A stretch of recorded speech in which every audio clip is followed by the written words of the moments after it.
Cars and fashion are two things you may not think go together, but they go hand in hand in many ways. First off, there is motoring apparel. No, I don't mean t-shirts with car pictures on them, although that certainly is a thing, as well as hats and sweatshirts and coffee mugs and more.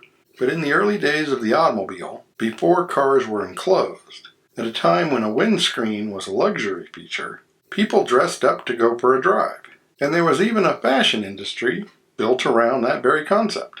Apparel to protect you from wind, rain, dust, and more, all while providing a sense of style. Things like hats, scarves, glasses, goggles, veils, jackets, gloves, coats, dresses, coveralls, boots, and even socks, as well as complete ensembles for both men and women. And if hair and makeup must make it to the destination, there were even options for that. But as cars continued to gain windows, leather, fur, and wool and other animal-based fashion would fall out of style. These days, motoring apparel is primarily related to either racing or motorcyclists. Racing naturally has its shoes, gloves, helmets, and fire suits, as well as other safety gear, while motorcycles are certainly more about fashion, and that fashion varies depending on what kind of bike you are riding. Dirt bike apparel is still mostly about protection, but with bright, aggressive colors and logos. Sports bike apparel is similar in that regard, although the style is somewhat different, and either may be color-coordinated with the bike. But biker apparel is something different. Biker boots, biker jackets, biker vests, and so on, are about a culture with its own fashion. Lots of black leather and shiny metal, certainly a different market than the Italian driving outfits that were once considered fashionable. That isn't to say fashion designers haven't been involved in the vehicles themselves. Why have an automotive critic promote your car when you can have a fashion designer do it? Or better yet, let a fashion designer loose on the car itself, or at least put their name on it. Perhaps the best known being the Eddie Bauer Fords of the 80s and 90s. Although Eddie Bauer himself had retired more than 15 years before General Mills licensed his name to Ford, more than 50 years of producing sports and outdoor apparel suggested the 1985 Bronco itself was outdoor sports apparel. The Eddie Bauer Company, however, would switch to a focus on casual wear shortly thereafter, so maybe that was more suited to the Eddie Bauer models that followed. But the concept was taken much more seriously in the 1970s. Often having the actual designer giving input. Lincoln's designer series cars were perhaps the most involved, including names such as Bill Blass, Emilio Pucci, Givenchy, Cartier, and even Versace. Not only choosing the color schemes, but updating them annually, because, that was so last year. AMC certainly got into it, with the Hornet Sportabouts by Gucci, and Matador Coupes by Oleg Cassini. Javelins by Pierre Cardin, and perhaps the best ever, the Levi Strauss edition that was spread around from the AMC Gremlin to the Jeep Wrangler. One of the earliest I can think of was the Pauline Trégère 1970 Cougar with houndstooth interior and a matching vinyl top. Not that car companies needed a designer's name to offer such a thing. They can make up any name they want for it, such as the Mercury Cougar XR7 Midnight Chamois Decor Package, the Dodge Lancer La Femme, the Ford Thunderbirds Mustang, or the Chevrolet Astrovets. Corvettes only available to astronauts. Or anything with Le Mans stripes. Even the Mustang II came with a chic fashion package with Fresno Southwest style seating. Not that unlike what you could get in a Cordoba if you opted not to get the rich Corinthian leather. And unusual vinyl tops were also not limited to designer series cars, and ranged from Lincoln's Cavalry Twill pattern to the Chrysler Mod tops, in patterns from paisley to plaid to full-blown floral, as well as the more common front or rear half-vinyl Landau tops and the padded carriage roofs. And there were other sources used to create a specific image, such as the Frank Sinatra Chrysler Imperial, or the Harley-Davidson Ford F-150, the biker image coming back around. And not the only way to make them seem butch. The Mustang II King Cobra would be another fine example. And let's not forget Carroll Shelby's name being applied to everything from the Ford Mustang to the Dodge Omni, not to mention his own cars.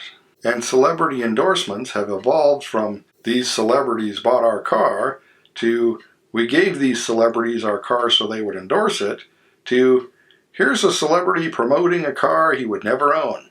But the men behind the car designs themselves could be just as much about fashion.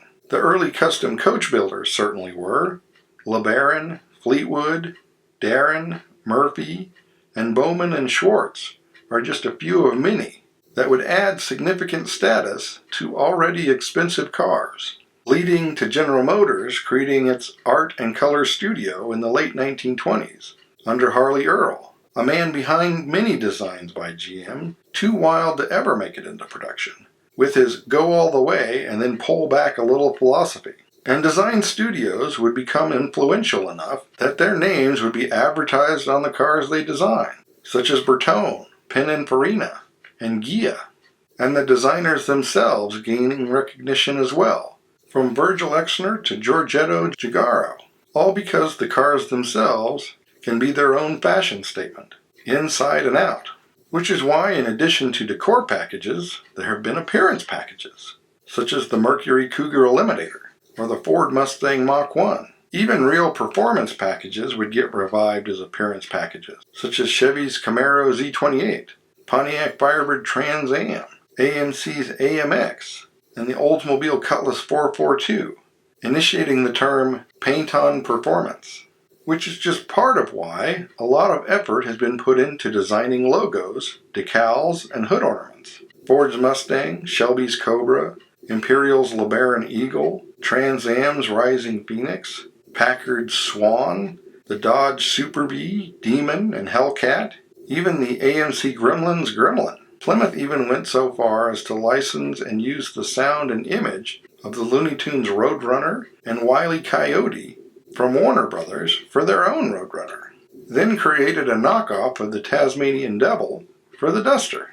Even the names of the models and packages themselves were created to portray a certain image. The Pontiac GTO Judge, the AMC Rebel The Machine, the Ford Mustang Boss, all to the point that even brand logos can be status symbols for some. The three-pointed star of Mercedes, the four rings of Auto Union used by Audi, the prancing horse of Ferrari, and the leaping cat of Jaguar. Pontiac's Chief, Chevy's Bowtie, Ford's Blue Oval, Dodge's Ram, and even Honda's H. But nothing says automotive fashion like customization.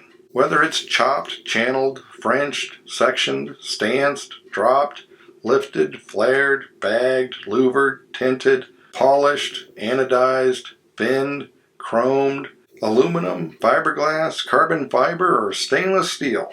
There are lowriders, lead sleds, hot rods, high boys, low boys, shorts, gassers, drifters, donks, rock crawlers, mud boggers, rat rods, tuners, dodgy bonds, hypermilers, and resto mods, to name but a few.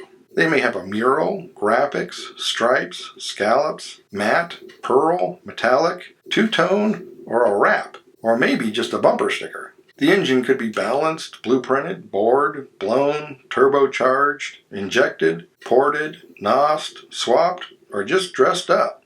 Interiors are cloth, velvet, velour, vinyl, leather, pillowed, tuck and rolled, embroidered, or printed, with navigation, radar, and stereo and infotainment systems with enough speakers and wattage to move the car without the engine running. Even when people buy a car new, many of the features are more about fashion and image than functionality. Leather seats are certainly a big example, and that way you can spend even more money on a seat warmer. But for different people, different terms will provide a certain amount of status, even if they don't live up to the hype, such as turbo, hybrid, four-wheel drive, and these days, electric. But what you drive can say a lot about you. What does your car say about you? As always, thanks for watching. Don't forget to comment below and like and subscribe.